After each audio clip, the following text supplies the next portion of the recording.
Hello everyone, इस video में हम लोग डिस्कस करने जा रहे हैं जेईई मेन का क्वालिफाइंग स्कोर और उसका कंप्लीट एनालिसिस कि कहां से कहां कॉलेज में जा सकते हैं, क्या ब्रांच रहेगी, कुछ इंपॉर्टेंट बातें और जेईई एडवांस में क्या फर्क पड़ेगा आपके कम और ज्यादा स्कोर होने का, कॉन्फिडेंस पे क्या फर्क पड़ेगा जेईई एडवांस लिखते टाइम आपके जेईई मेन स्कोर का।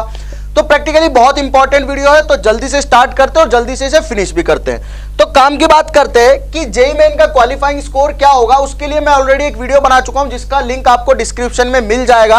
अगर मैं बात करूं एक मोटे तौर पे कि क्या एक क्वालिफाइंग स्कोर होना चाहिए, वो मैं ऑलरेडी बोल चुका हूं कि लिंक डिस्क्रिप्शन में। लेकिन आप ये समझ के चलो कि मिनिमम से मिनिमम हर हाल में आपको 100 नंबर तो लेके ही आने हैं, ठीक है। 100+ नंबर का मतलब ये है कि चाहे कट ऑफ कुछ भी हो, इतने मार्क में आप जेईई मेन को क्वालिफाई कर जाएंगे, यानी कि आप एलिजिबल हो जाएंगे जेईई एडवांस के लिए। एडवांस लिखने के लिए आपको बुलाया जाएगा, आपको आमंत्रण दिया जाएगा कि आओ भाई आप जेईई एडवांस लिखो, आपका स्वागत है, ठीक है। तो अब स्कोर को ना हम थोड़ा इस तरह से तोड़ते हैं कि कहां से हम कहां जा सकते हैं, उसके बारे में थोड़ा आइडिया लग पाए। अगर मैं बात करूं 100+ की, उसके बाद नेक्स्ट स्कोर अपन अज्यूम कर लेते हैं लेट्स से 140, उसके बाद अज्यूम कर लेते हैं 150, उसके बाद अपना एक स्कोर बैंड रहेगा 180 पे और एक फिर अपन मान लेते हैं 200+ पे, ठीक है। अब देखो ये बच्चे की तैयारी पे ऑब्वियसली डिपेंड करता है उसने कितनी मेहनत की है, किस तरह से अपने आप को डिवोट किया है एग्जाम के लिए, कितना उसने टाइम स्पेंड किया है बुक्स के साथ, क्वेश्चंस के साथ, या फिर किसी भी प्रैक्टिकल बोल सकते हैं कि किसी भी मटेरियल के साथ में कितना टाइम स्पेंड किया है, कितना उसने दिमाग खर्च किया उन चीजों पे, कितना याद रख पा रहा है, कितनी मेहनत उसकी चल रही है डे इन डे आउट, कितना वो वर्क कर रहा है चीजों के साथ में। डेफिनेटली ये स्कोर उसी पे ही डिपेंड कर रहे हैं। आप कम वर्क कर रहे हो आप यहीं पे रह जाओगे, आप ज्यादा वर्क कर रहे हो आप यहां आ जाओगे, आप अच्छा वर्क कर रहे हो आप ये भी क्रॉस कर जाओगे, ठीक है। तो ऑब्वियसली वो हर एक बच्चे के लिए अलग अलग पार्ट है। मैं ये नहीं कह रहा हूं सारे बच्चे 100 से और 140 के बीच में रह जाएंगे, मैं ये भी नहीं कह रहा हूं 140 से 150 के बीच में रह जाएंगे, मैं ये भी नहीं कह रहा हूं सारे बच्चे 200 से ऊपर ले आएंगे।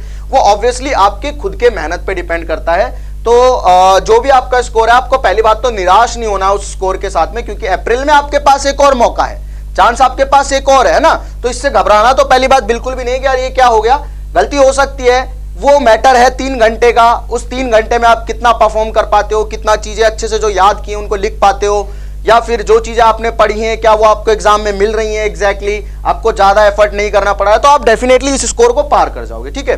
अब बात कर लेते हैं 100+ की पहले कि 100+ में क्या है। देखो बच्चों आपके पास में कुछ इस तरह का रहेगा कि आप जेईई मेन तो क्वालिफाई कर जाओगे, ठीक है, जेईई मेन तो क्वालिफाई कर चुके होगे, ठीक है, जेईई मेन से आगे आप निकल चुके हो और आपको क्या कर लिया जाएगा, आपको बुला लिया जाएगा जेईई एडवांस के लिए, ठीक है। अब इसका थोड़ा सा एनालिसिस करते हैं कि जेईई एडवांस में क्या होने वाला है, ठीक है। देखो 100+ स्कोर का मतलब यह कि 100 से और 140 के बीच में मैं बोल रहा हूं, 120 भी हो सकता है, 115 भी हो सकता है, 125 भी हो सकता है, 135 भी हो सकता है, 139 को आप 140 में ही कंसीडर कर लो, इवन 135 को भी 140 में कंसीडर करो, ठीक है। 100+ से और 140 के बीच के जो बच्चे हैं वो क्या है कि ऐसा समझो, ऐसा हो सकता है कि या तो उन्होंने तैयारी अच्छी की है लेकिन एग्जाम अच्छा नहीं कर पाए इसलिए उनके नंबर कम रह गए। वो समझ रहे थे कि हमारे 180 तक आ जाएंगे, लेकिन किसी वजह से एग्जाम में अच्छा नहीं परफॉर्म कर पाए, हो जाता है, किसी के साथ भी हो सकता है ना, कोई बड़ी बात नहीं है, उसकी वजह से उनके नंबर कम आ गए। तो जेईई मेन तो हुआ क्वालिफाई। अब जेईई मेन क्वालिफाई होने के बाद, क्योंकि मैं ये समझ रहा हूं उनकी तैयारी अच्छी थी इसका मतलब उन्होंने चीजें पढ़ी थी, बस एग्जाम में वो नहीं कर पाए।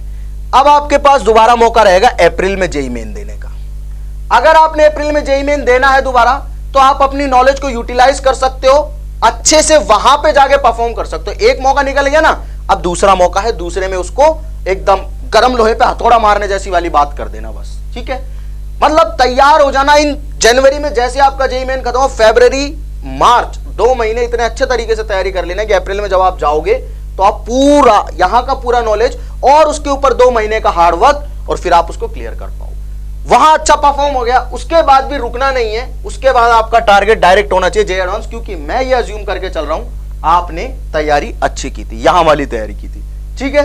अब दूसरे बच्चे ऐसे होते हैं जिन्होंने स्टार्टिंग से तैयारी नहीं की थी, लेकिन उन्होंने एंड में आके अपने आप को पुश किया, एंड में आके पुश करने से उनके 100 से ऊपर नंबर आ गए। 100 से ऊपर नंबर कोई बहुत ज्यादा बड़ी बात नहीं है, आपको प्रैक्टिकली 25 ही क्वेश्चन करने हैं, 3 पूरे सेक्शंस में, फिजिक्स, केमिस्ट्री, मैथ्स में मिला के 25 क्वेश्चन सही करने हैं, 25 क्वेश्चन नहीं करने हैं, 25 क्वेश्चन सही करने हैं, ठीक है। तो आपके कितने मार्क्स हो जाएंगे? आपके मार्क्स हो जाएंगे 100।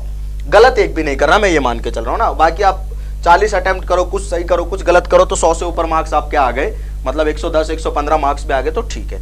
इतने स्कोर पे अगर आपको लगता है कि आप अच्छा नहीं कर सकते आने वाले जेईई मेंस अप्रैल में, तो आप क्या करेंगे? आपको कोई एक मतलब जो NIFR जो रैंकिंग करती है, उस बेस पे जो नीचे वाले NITs होते हैं उनमें आपको एडमिशन मिल जाएगा, ठीक है।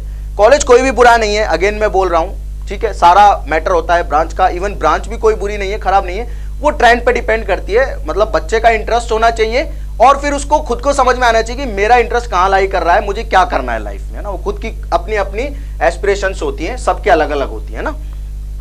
अब बात कर लेते हैं 140 की, ठीक है। अगर आप यहां से और यहां के बीच में हैं तो ऑब्वियसली NIT तो आपको मिल चुका है, ठीक है। NIT कॉलेज में तो आप पहुंच चुके हैं, ठीक है। ये भी क्वालिफाई हो चुका है, वहां भी आप पहुंच चुके हैं, ये आपको देना है और आपका श्योर हो गया है कि आपको एक NIT में एडमिशन मिलने वाला है, ठीक है। और थोड़ा मार्क्स में कमी की वजह से, क्या है कि पहले 360 का पेपर होता था, अभी 300 का रह गया है, तो 150 हो गए, 50% मार्क। 50% मार्क काफी अच्छे कंसीडर किए जाते हैं, तो ये समझो आप NIT कॉलेज में तो चले गए, ठीक है। अब NIT कौन से? एक मिड अच्छे खासे ठीक ठाक NIT में आप पहुंच जाएंगे। अच्छे खासे का मतलब है एक सही ठीक ठाक NIT में पहुंच जाएंगे, जहां से आपको अच्छा खासा पैकेज भी मिल सकता है, ऐसी कोई बात नहीं है। आपके लिए जो चक्कर पड़ेगा वो सीधा ब्रांच का पड़ेगा। अगर आप मतलब मान लो कि कोई 7th रैंकिंग वाला NIT ले रहे हो, तो वहां आपको हो सकता है वो ब्रांच ना मिले जो आप चाह रहे हो। अगर आप 4th या 5th रैंकिंग वाला NIT ले रहे हो, तो हो सकता है वहां पे भी आपको ब्रांच वो ना मिले जो आप चाह रहे हो। लेकिन आप 9th या 10th रैंकिंग वाला NIT ले रहे हो, तो वहां पे हो सकता है आपको मनपसंद ब्रांच भी मिल जाए, ठीक। अब बात करते हैं कि यहां आपने अच्छा कर लिया, अब आपके पास 2 महीने हो रहे हैं। आपको क्या लगा कि भाई मेरे पास जितना टाइम था उतना मैंने यूटिलाइज किया, अपने ईमानदारी से मेहनत की, इतने नंबर आ गए। अब आपके पास 2 महीने में एटलीस्ट मिनिमम मौका रहेगा 30 नंबर और ऐड करने का, क्योंकि 2 महीने में आप पूरा सिलेबस वापस से रिवाइज कर सकते हो, प्लस जो चीजें छूट गई, जो आप नहीं कर पाए, जो गलती यहां की है, उसको और आगे अच्छा कर सकते हो। अगर आपने फॉर्म भरा है अप्रैल में भी, अगर आप दे रहे हैं एग्जाम, तो बात कर रहा हूं, और आप पहुंच जाएंगे यहां पे। अब यहां वाले बच्चों की मिक्स में बात कर लेता हूं, फिर जेईई एडवांस पे आऊंगा।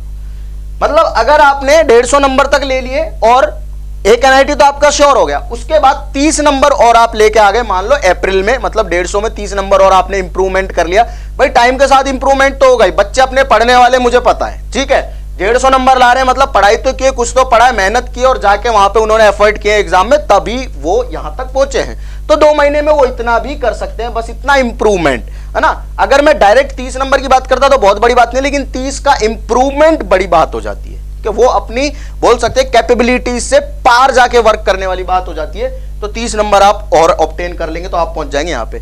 यहां आपको ज्यादा घबराने की जरूरत नहीं है, यहां आपको अच्छा खासा NIT मिलेगा और अच्छी खासी ब्रांच भी मिल जाएगी, ठीक है। यहां पे ज्यादा सोचने की जरूरत नहीं है, यहां पे आप मतलब आप रिग्रेट नहीं करेंगे कि यार काश वहां चला जाता, यहां चला जाता। मतलब मैं NIFR ने जो रैंकिंग दी है उसके बेस पे बात कर रहा हूं, आपको अच्छा खासा NIT, अच्छे खासे टॉप 5 में से कहीं पे भी मिल जाएगा, और आपको ब्रांच भी थोड़ा बहुत कहीं ना कहीं कॉम्प्रोमाइज होगा। बाकी इतना ज्यादा सोचना नहीं है, क्योंकि इससे ज्यादा ऊपर वाले जो बच्चे होते हैं उनका टारगेट होता है ये एग्जाम, ना कि NIT। उनका टारगेट होता है कि मुझे ये क्रैक करना है और मुझे IIT में जाना है, ठीक है। अगर आप खुद ये सोच रहे हैं कि नहीं यार मैंने सिर्फ मेंस की तैयारी की है, मुझसे एडवांस लेवल की प्रॉब्लम नहीं होती है, मेरे मेंस में 180 मार्क्स आ गए, बहुत अच्छी बात है, तो आप अच्छे NIT में, अच्छी ब्रांच में जा सकते हो। और कॉलेज का इतना डिफरेंस नहीं, चाहे आप IIT में जाओ चाहे NIT में जाओ, कुछ ही स्पेसिफिक मतलब बोल सकते हैं कि ब्रांचेस का डिफरेंस आता है, ऐसी बात नहीं। NIT से भी बच्चों के अच्छे खासे प्लेसमेंट्स होते हैं और IIT से भी होते हैं, ठीक है। तो इतना ज्यादा सोचने वाली बात नहीं है। ब्रांच आपकी जो आपको चाहिए, जिसमें आपका इंटरेस्ट है, जो आप परस्यू करना चाहते हैं लाइफ में, उससे रिलेटेड रहेंगे और आगे कॉलेज में जाके उसी में वर्क करेंगे, तो डेफिनेटली आप अच्छी जगह पे होंगे। और टाइम के साथ साथ आपको खुद को पता चल जाएगा कि मैंने एक अच्छा करियर डिसीजन लिया था और उसी की वजह से मैं आज यहाँ पे पहुंच गया, ठीक है। अब बात कर लेते हैं भाई, आपने NIT में ब्रांच मिल गई आपको अच्छी खासी यहां से, ठीक है। मैं तो ये कहता हूं कि आपका टारगेट तो यहां होना ही नहीं चाहिए, आपका टारगेट होना चाहिए सिर्फ यहां। इवन आप जेईई मेन में 150 नंबर लेके आ रहे हैं जनवरी में, आपने इंप्रूवमेंट भी कर लिया है 30 नंबर का, फिर भी इन बच्चों का टारगेट जेईई एडवांस होना चाहिए, क्योंकि मुझे ऐसी उम्मीद है कि ये बच्चे जो 150 से 180 पे जा सकते हैं, वो जेईई एडवांस भी क्रैक कर सकते हैं, क्योंकि वो स्कोप ऑफ इंप्रूवमेंट की बात है सारी, कि आप कितने टाइम में कितना अपने आप को इंप्रूव कर पा रहे हो। क्लियर, तो आप वहां एग्जाम क्लियर कर सकते हैं। जिनके ऑलरेडी 180 नंबर आ रहे हैं मेंस में, किसमें, जनवरी वाले सेक्शन में, तो उनको अप्रैल के लिए भी इतना ज्यादा सोचने की जरूरत नहीं। उनको मन कर रहा है कि मैं अप्रैल में अच्छा कर सकता हूं पढ़ के, तो करो। लेकिन मैंने बता दिया भाई, तुम्हारा टारगेट तो ये वाला एग्जाम होना चाहिए, जेईई मेंस पे तो तुम्हें रुकना ही नहीं है। और जिन बच्चों के 200 से ऊपर नंबर आ रहे हैं, उनका टारगेट भी सिमिलरली मैं बोलूंगा यही एग्जाम होना चाहिए। अब इन सेक्शन में से इस तरह के बच्चे, इस तरह के बच्चे, इस तरह के बच्चे सेम एग्जाम को टारगेट कर रहे हैं, तो फर्क पड़ेगा सिर्फ उस चीज का कि कौन यहां पे बेटर करता है। देखो, यहां वाला भी यहां जाएगा, यहां वाला भी यहां जाएगा, यहां वाला भी यहां जाएगा, और यहां वाला भी यहां जाएगा।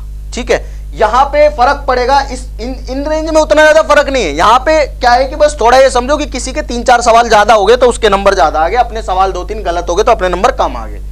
2-3-4 सवाल का फर्क है, और तो कुछ नहीं है। और 2-3-4 सवाल का मतलब क्या है कि 2-3 टॉपिक ऐसे होंगे जो आपने मे भी ठीक से नहीं पढ़े होंगे, मे भी कैलकुलेशन मिस्टेक कर दोगे, नहीं तो आप यहां से और यहां पहुंचते, उसमें कोई बड़ी बात नहीं। आप यहां से और यहां पहुंच जाते, कोई बड़ी बात नहीं है। डिफरेंस सिर्फ 4-5 क्वेश्चंस का है। 4-5 क्वेश्चन का मतलब है कुछ आसान चीजें भी आपने गलत कर दी होंगी, या कुछ डिफिकल्ट चीजें जो आपने प्रोबेबली नहीं पढ़ी होंगी वो आपने नहीं करी होंगी या गलत कर दी होंगी। समझ में आ गया?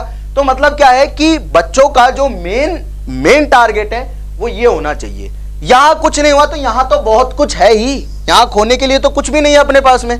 बता दिया मैंने आपको, एनआईटी तो जा ही रहे हो। बस तरीका आपका ये होना चाहिए कि अगर आप इस रेंज में आ गए एक बार, उसके बाद आपको 30 नंबर एटलीस्ट इंप्रूव करना है, ताकि आप अच्छे कॉलेज में तो श्योर हो जाए। ठीक है, कि मुझे अच्छा कॉलेज तो मिल ही रहा है, नेशनल इंपॉर्टेंस का स्कूल तो मतलब कॉलेज तो इंस्टीट्यूट तो मुझे मिल ही रहा है।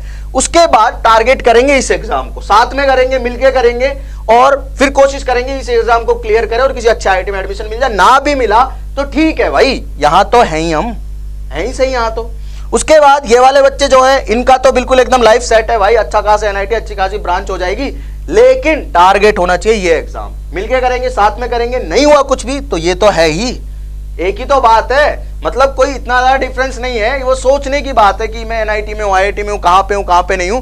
जब आप एक बार गो थ्रू करोगे, जाओगे चीजों से, तो आपको पता चलेगा कि सारी चीजें जो हैं उनको बोलते हैं इंस्टीट्यूट ऑफ नेशनल इंपॉर्टेंस है। बस थोड़ा लाइफस्टाइल डिफरेंट हो जाता है। कुछ ये मानो कि हर एक कॉलेज का अपना अपना कल्चर है, वो सब आपको जहां पे जाओगे वहां पे पता चल जाएगा। ठीक है, सबके अपने अपनी अच्छी चीजें है, सबके अपनी अपनी थोड़े ड्रॉबैक्स भी है। ठीक है, उसके बाद ये वाले जो बच्चे हैं, इनका तो भाई देखो, इन्होंने बहुत मेहनत की है। मैं मान के चल रहा हूँ 200 से ऊपर नंबर लेके आ रहे हैं, मतलब बहुत अच्छा खासा उन्होंने तैयारी किया है। और मैं ये भी मान के चल रहा हूँ कि उन्होंने सिर्फ तैयारी इसलिए नहीं किया है क्योंकि वो जेईई मेन क्लियर करें, उन्होंने तैयारी किया है क्योंकि वो जेईई एडवांस क्लियर करना चाहते हैं। ठीक है, तो ये पूरा एनालिसिस है अपना मार्क्स के हिसाब से कि कैसे हमें किसी एग्जाम को टारगेट करना है। प्रैक्टिकली हमारे पास जेईई मेंस जनवरी है, जेईई मेंस अप्रैल है, और उसके बाद जेईई एडवांस है।